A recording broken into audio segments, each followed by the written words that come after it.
Hey, John Franklin Reviewer here, and I'm continuing my Puppet Master series. Let's just jump right into it here. Puppet Master 4 is about a demon and his minions from the underworld who have to create their own evil puppets to take to the real world to go after the new Puppet Master and the puppets. Now, what is it that I liked about the film? Well, let's start off with the human characters here. Now, there's some side characters, but I just want to talk about four characters here, your four main ones.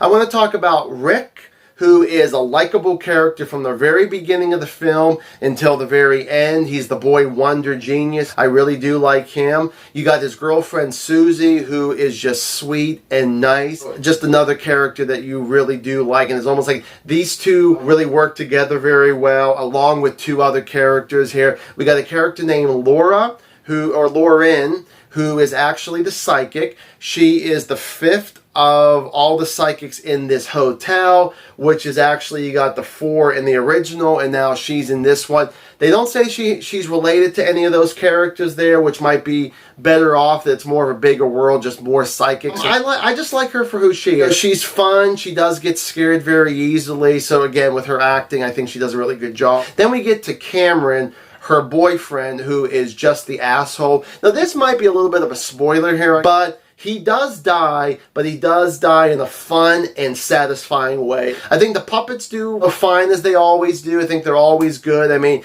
they actually do have to go after these bad puppets and all that, which I gotta be honest, I like the design of these new puppets, these bad puppets from the underworld thing. They're actually pretty scary in their own way. They're actually pretty strong bastards against our heroes here, no matter if they're the humans or the other puppets. There's a decent amount of action in this one. Really do like that. Compared to the other ones, especially the first one being more serious, I like the humor in this. I feel like that Rick and Cameron really do bring out the humor in here. And on to the dislikes. Okay, so the first thing I want to talk about is that there's not a lot of gore in this. I mentioned in the likes that there is action, but there's not really a whole lot of blood in this, especially when you go from Puppet Master 3, this big, almost epic action with the puppets versus the Germans, worked perfectly in its setting. But this one, even for the little bit that they had in the hotel, that, I don't know, I just really wasn't satisfied with the little bit of gore we got. And then, okay, this is definitely a pet peeve, and I know it's not just mine, but this is probably going to be the worst cliche when it comes to movies, is I hate whenever you get a character that will say, no, don't do that, no, don't, no, and someone will actually ask them why, and then all they really do is they're just like, well, I just don't want to see what's in there, and then walk away, and it's just like, that's just ridiculous. If someone asked you why, and I feel like that instead of doing that cliche, tell what's going on, especially if your boyfriend being an asshole, he probably ain't going to believe you anyways, and then you walk away, and it's like, you were right all along kind of thing there. So I hate when they do that. And then the final dislike, and then I'm going to try to do this without spoiling anything here, but okay, there is a character that comes in, and pretty much in Act 3, who actually has to protect the humans and the puppets. And I was just like, really? I mean, the puppets never needed help before. So I was like, why all of a sudden do we bring this new character in the last, like,